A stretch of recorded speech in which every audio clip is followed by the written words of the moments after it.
নারী হলে কেন এই ছাত্র দলে আসবে, যেখানে আমরা বিধিমালায় দেখছি যে নারী হলে শুধু নারী সাংবাদিকরাই আসতে পারবে, আপনারাও আসতে পারবেন না। কিন্তু সেখানে ছাত্র দলে ভিপি পদপ্রার্থী ভোট যদি কারচুপিও হয়ে থাকে, ওনার এখানে আসার রাইট নাই। ওনার প্যানেলে অনেক নারী আছে, আমরা দেখছি যে জিএসসি হচ্ছে নারী পদপ্রার্থী, তাহলে হচ্ছে ওনার কি এই হলে কোনো নারী ছিল না? তারা যাইতো, তারা যায় হচ্ছে সেখানে জিনিসটা দেখতো, কিন্তু না, সে তার পুরো দলবল নিয়ে চলে আসছে। আমাদের কিন্তু এখানে ধরেন 3 স্টেপ ভেরিফিকেশন আছে, আমাদের মেইন গেট পার হতে হবে, এটা পার হতে হবে, এরপর হচ্ছে কেন্দ্রে যেতে হবে। এখানে কোনো কিছু মেনটেন করা হয় নাই, সে সরাসরি হচ্ছে চলে গেছে। চলে যাওয়ার পরে ওইখানে গিয়ে একটা হুড়হাঙ্গামা সৃষ্টি হয়েছে। এখন আমরা তো নিরাপত্তা সংকটে ভুগতেছি, কারণ আমরা এটা মনে করি যে এটা আমাদের বাড়ি, এখানে আমরা সবাই নিরাপদ থাকবো।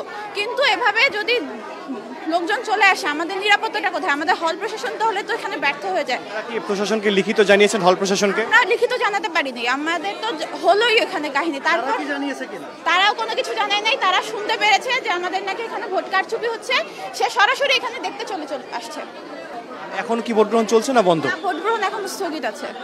কখন নাগাদ ভোট গ্রহণ শুরু হতে পারে, এরকম কোনো তথ্য আপনাদের? এখনো তো এইসব ঝামেলাই চলতেছে, কখন নাগাদ হবে সেটা তো আমরাও জানি না। আমরাও হচ্ছে ভোট দিতেই আসছি, আমরা তো হচ্ছে বুঝতে পারতেছি না কখন আমরা ভোট দিতে পারবো আর পারবো কিনা।